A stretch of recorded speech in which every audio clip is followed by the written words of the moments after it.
Hobbits don't knit. Or rather, I can't justifiably argue that they do, which took an insane amount of historical research to get to that admission and might help us teach a more engaging version of our own history. Usually, history is taught as battles, names, dates, and places. Frankly, it's stale and out of touch. Yes, big battles shaped the political world, but what about the other 99% of people? If they weren't dragged into horrible wars in the name of some king they'd never meet, their daily life is what was passed down to us. The result of their food, clothing, and homes is what we deal with every day. How did they sleep and eat? What skills did they learn? And where did their stuff come from? It sounds fascinating, but also overwhelming, especially when there are great swaths of history that have spotty records of that daily life. But so many of us already do that sort of work. And I'm not talking about historians. Channel after channel on YouTube, forum after forum on the internet is devoted to extremely niche fandoms of books, movies, and media, digging through not just the formal works, but every published letter, note, or comment from their creators. There are countless forums out there of people arguing over the most minute details about societies that have never actually existed, deeply complex worlds with even less surviving evidence than our own. But obviously, we don't want to just fill in the gaps of real history with fan fiction. I mean, at least not the formal exploration of it. What if our research of fantasy societies could not just use history to inform it, but could in turn give us new insight into that history, a new way to teach it? I'm constantly trying to turn what could be incredibly dense topics of our social history into something approachable and consumable within a short period of time. And it's not always easy. Like most jobs and life, it can be a little overwhelming, and I certainly need a reminder to take a break here and there, especially with all of the added house construction. That's why I'm so glad the sponsor for today's video is Tiki Solitaire Tri-Peaks. With chaos like this around the house every day, I need to have a way to settle myself down in the evenings. I played solitaire all the time when I was a kid, but pulling out a whole deck of cards isn't really in the cards right now. So I keep turning to Tiki Solitaire Tri-Peaks. All the relaxing puzzle-solving satisfaction of solitaire set in a fun, tropical world. As you finish out each level, you move around the islands, opening up new parts of the game and collecting treasures like wildcards and boosters to get past the difficult puzzles. And there's more than 4,000 of those levels with regular updates and new layouts, so you'll never run out of challenges. I admit I keep returning to the boat levels because sometimes you just really want a classic version of Tri-Peak Solitaire. There's also fun side quests like restoring the sanctuary for animals or joining a club to share rewards and climb up the leaderboards. It's endless fun and relaxation, because we all need a break sometimes, but the tropics are just too far away for most of us. Join for free and get a reward. You'll receive 10,000 coins if you join via my link. So start playing and see just how far you'll explore. I recently approached my regular activity of dense historical research from a novel perspective while preparing for the Brandywine Festival, a Hobbit LARP in Kentucky and in the UK later this year. Our group was extensively researching hobbits and their trades, especially clothing and textiles. While there is a decent amount written about Middle-earth, it's understandable that details like who weaves the fabric and how does it get transported and sold are left out. Tolkien did discuss his inspiration for hobbits in Agrarian Society of the English Countryside, essentially the version of where he grew up that no longer actually existed in his life, but was lingering in stories and ephemera, a very nostalgic view of rural 18th century life before industrialization changed everything. We were curious if the 18th century trade system of how things were made, sold, and bought would be able to apply to what we know about hobbits and how that might need to change. Most of it slotted right in as extremely sensible.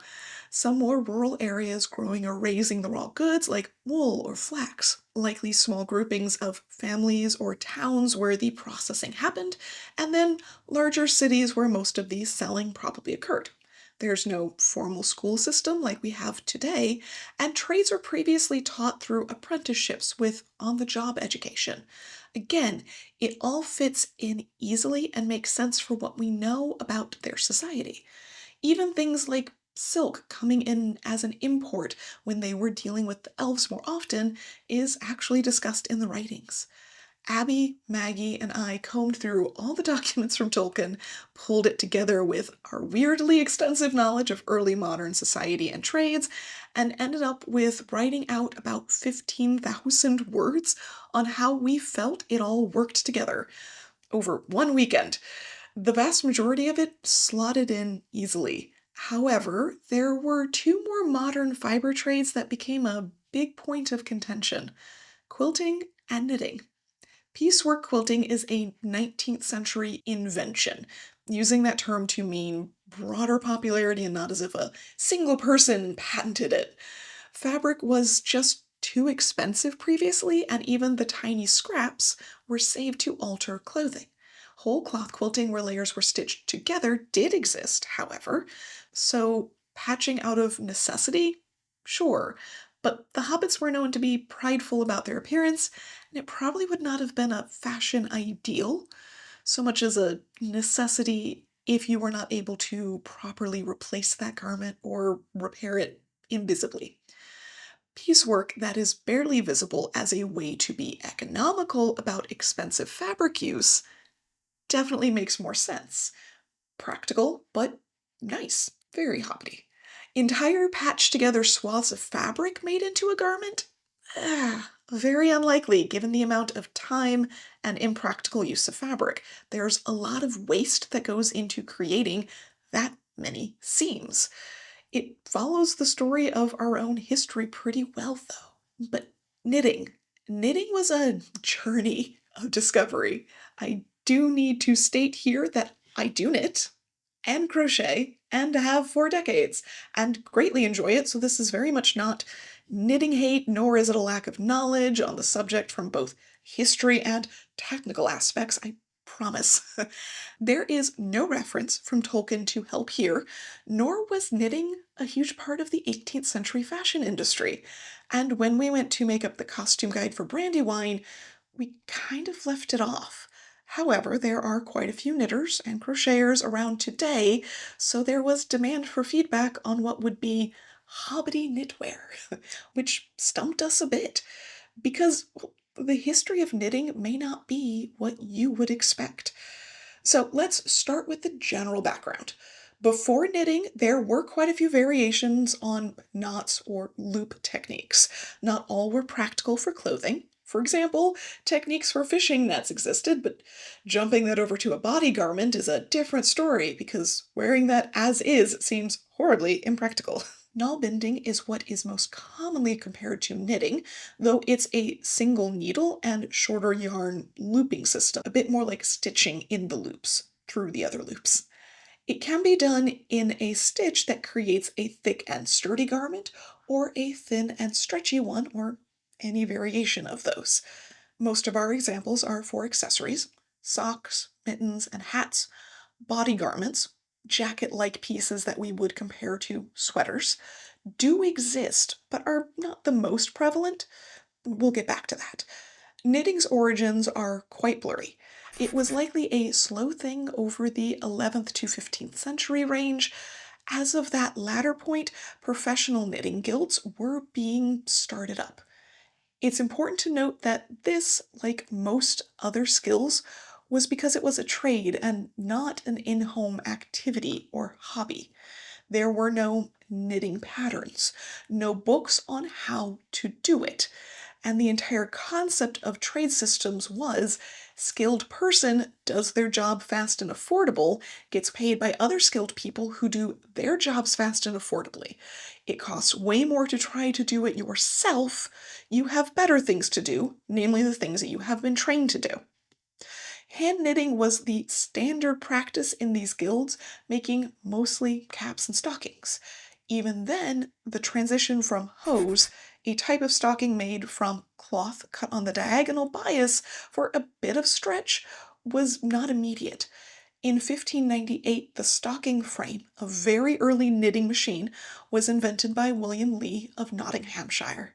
We know that because he petitioned Queen Elizabeth, who was like, that'll put hand knitters out of a job, and the guild will be angry. Also, it looks coarse and, well, not really great. A few years of improvements and shopping it around Europe brought it back to England in the 16 teens, and it took off as a form of faster production for knitwear. It was still working flat and was mostly intended for stockings. Examples of other knit garments still tend to be caps, gloves, mittens, and other accessories, many of which continue to be hand knit, often in homes, but in a professional capacity, what we call a cottage industry. Being paid by the piece meant it took great speed and therefore a lot of experience to be able to make money. It's honestly shocking that it wasn't a forgotten skill considering the impact of the knitting machine, just like hand sewing was mostly snuffed out due to the sewing machine. Instead, hand knitting was increasingly for the wealthy. The full body sweater styles that survive are done in fine silk yarn at extremely tiny gauges, not made by the wealthy themselves, but by literal shops and warehouses full of tradespeople they could pay just to make one thing. We think of the wealthy having absolute free time, but they had hours of social obligations and household management. They usually chose to pay others, often in other countries, to do the work instead. Many of the surviving knits in museums that have provenance list it as from India or other non-European regions, which really speaks to why this technique was kept to smaller things. It takes a lot longer than weaving, even when comparing frame knitting to looms before they were mechanized. It does have stretch, which is wonderful for flexible areas of the body like hands and feet. When jersey knit material as a flat yardage was offered up in the late 18th century, tailors attempted to use it for waistcoats and breeches, finding it required completely different construction techniques, patterns, and fitting processes. It didn't really take off for that list of reasons. It would have been both an expensive fabric and an expensive construction, but lacking the appearance of something super high quality or the longevity of something like a pricey wool.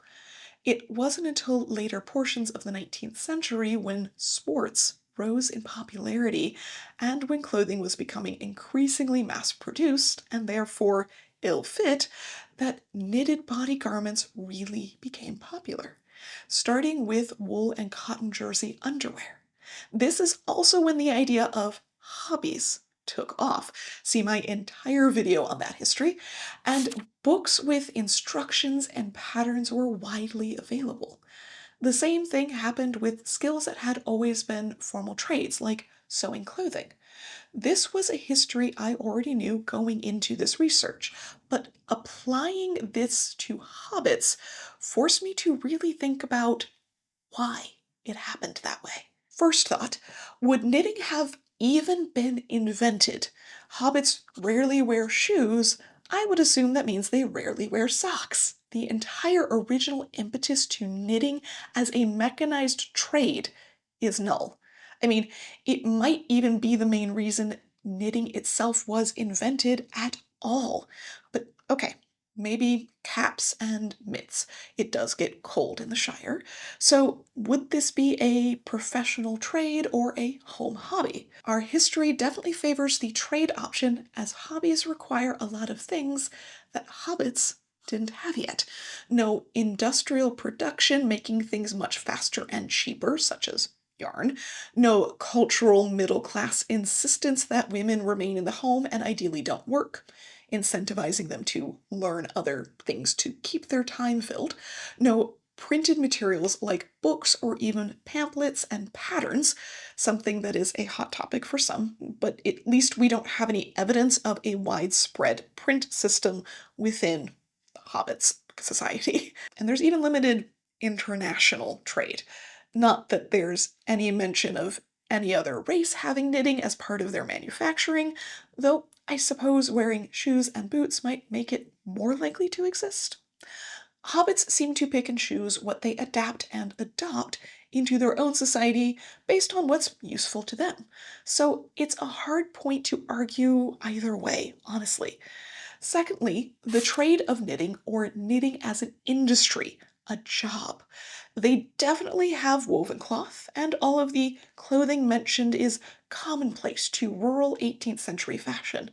Even if the cut and style varies a bit from our own history, the production, education, and construction techniques are likely to be very similar. They developed for a reason, or really many reasons. I can easily point out why every single step of construction, down to the type of thread, stitch, and even stitch size, is used. As someone who has attempted to do many different trades because of trying to produce something like a tent, gown, or shoes as they would have been 300 years ago, when no one else does most of those trades anymore, it's really not feasible to do multiples more than every once in a while. It's slow, impractical to keep switching back and forth, and requires so many tools. Even if you somehow master multiple trades in a short time, it's expensive and very impractical. What we do see of hobbit jobs tends to be a specific trade.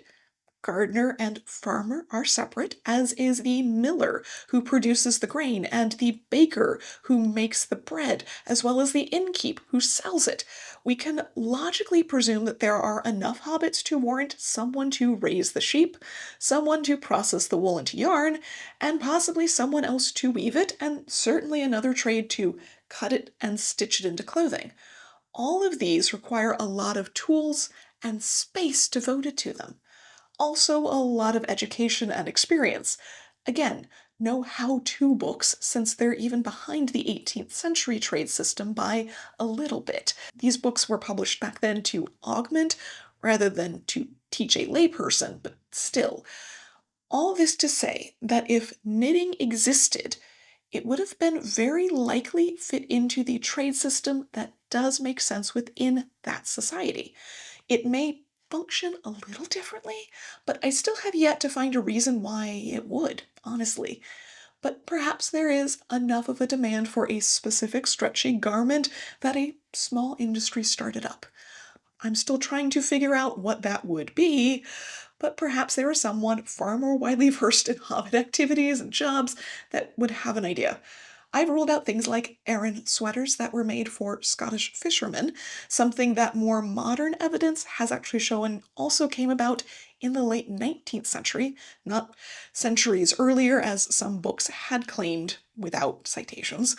They were meant to be a waterproof sweater using a ton of extra lanolin that allowed for easier movement than a heavy wool coat while protecting against the horrible weather while out at sea in a place that was constantly cold and damp and a little bit rainy.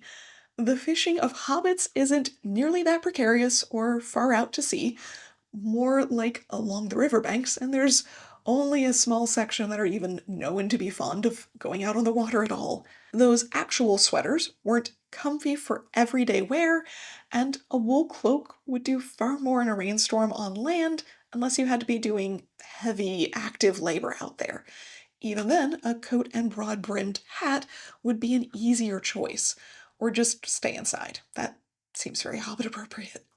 Knitwear might be more comfortable to us because of its stretch, but we also don't have custom fit clothing. Knitwear also isn't inherently more waterproof, and it usually isn't warmer, which the more I pondered how that might apply to any part of a society, the more I question how knitting even happened with us, because it feels increasingly like luck, or just someone's very strong determination for more comfortable socks, which I totally get. Bringing me to the third thought. Even if knitting is a trade somewhere in Middle Earth, even if it is one somewhere within the Shire, would it be something done casually, whether for pleasure or individual needs? This was the true struggle. First, free time is a weird enough modern concept. Not the idea of having time where you aren't working or sleeping, but that we need to label that and fill it, preferably with useful things. We're not talking about eating, which we know hobbits spend copious amounts of time doing every single day, or socializing, which we also know hobbits generally spend time on as well. We're talking about the fact that I just used the phrase spend time as if time was a currency to be budgeted and spent wisely, and we think that's normal.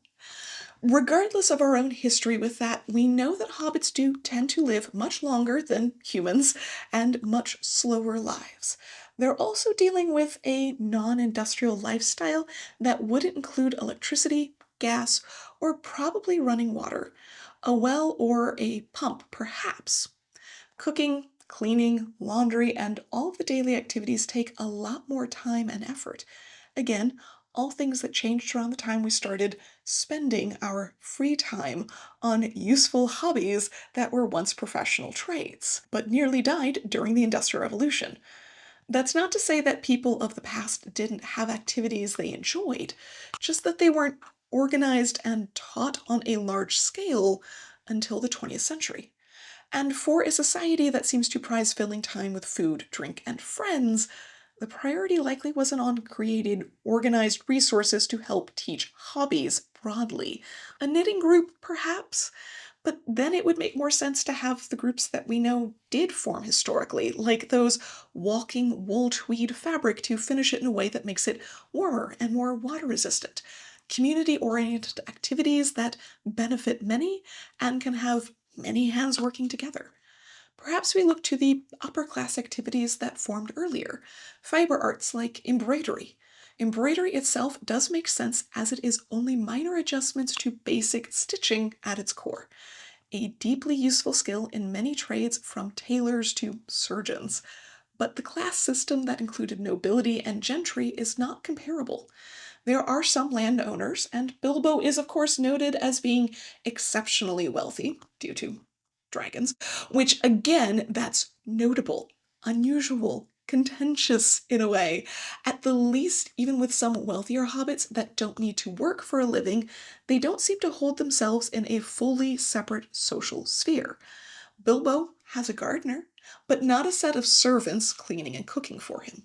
The Sackville Bagginses were outliers in their personal stance on showing off wealth, and extremely unpopular for that reason.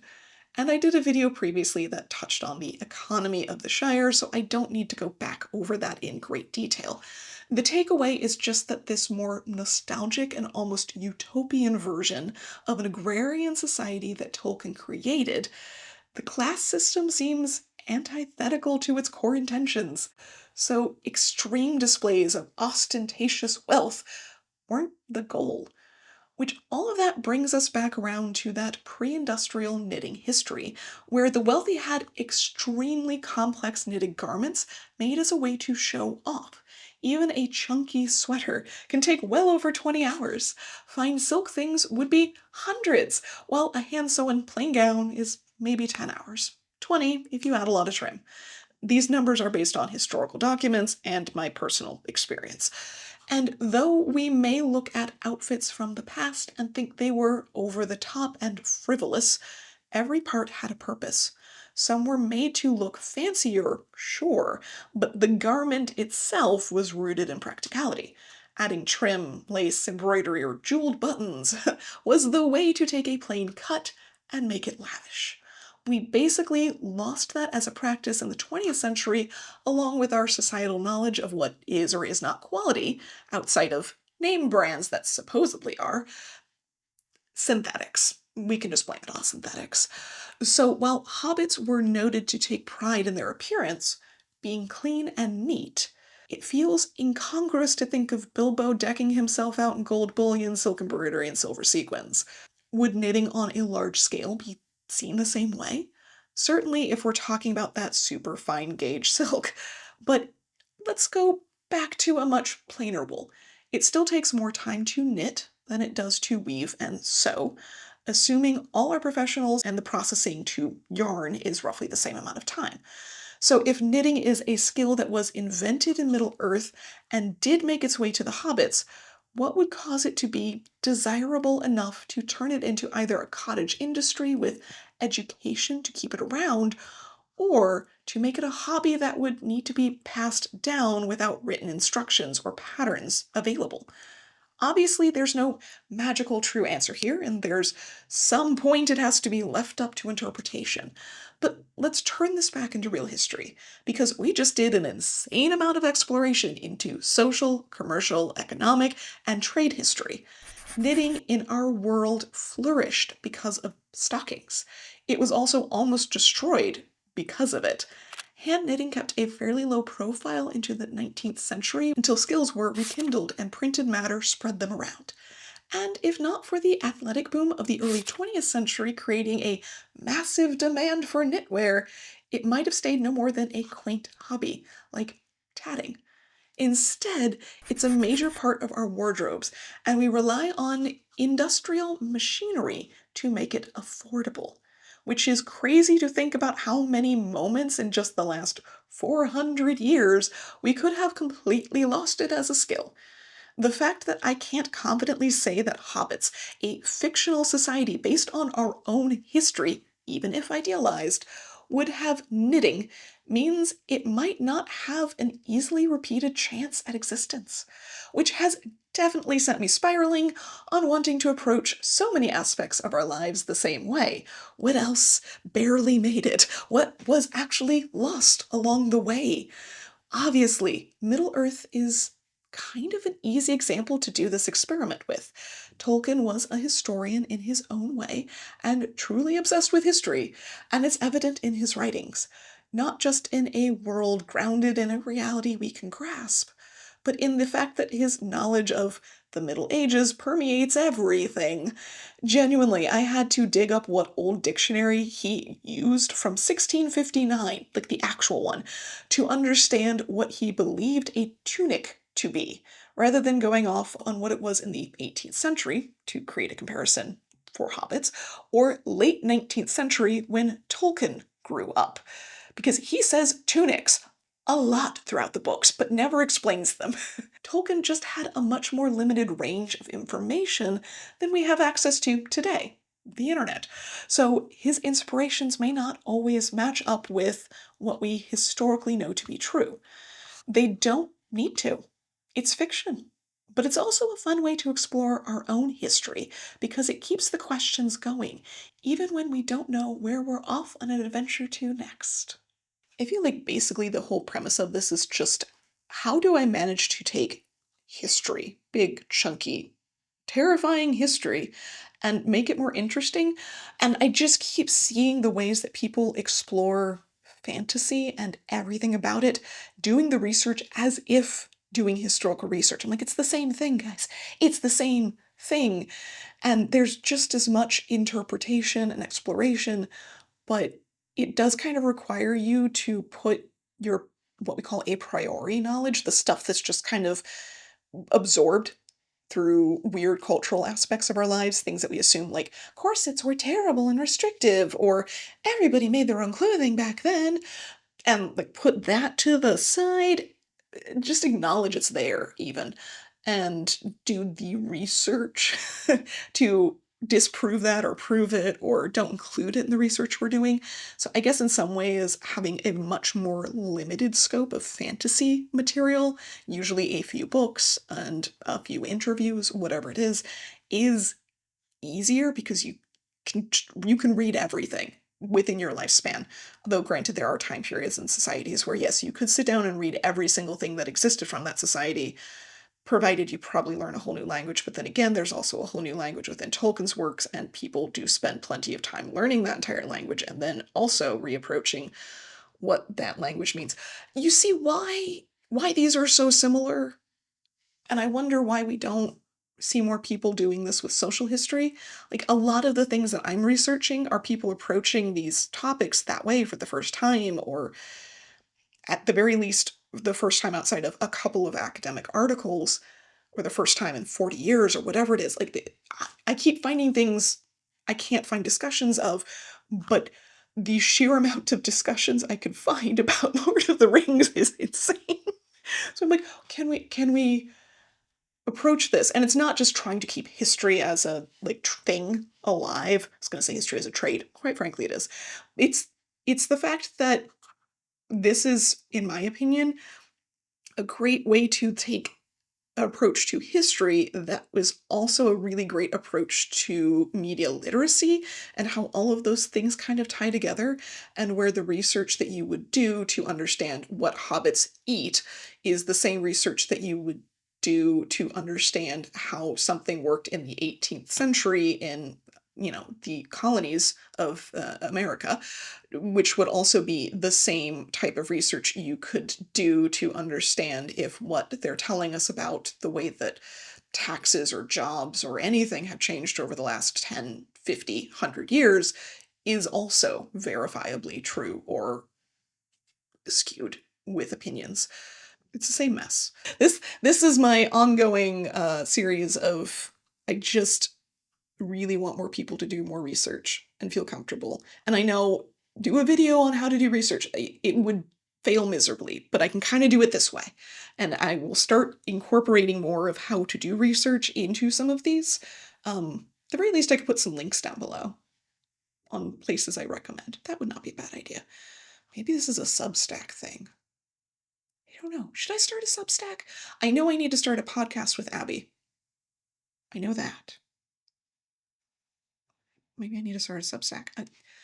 Feedback on this, please. If you've watched this far, I know that you're sticking around, so yeah. I guess keep an eye out for more of that stuff, because it sounds fun. And thanks again to Tiki Solitaire Tripeaks for sponsoring this week's video. Go download via the link in my description or the QR code today.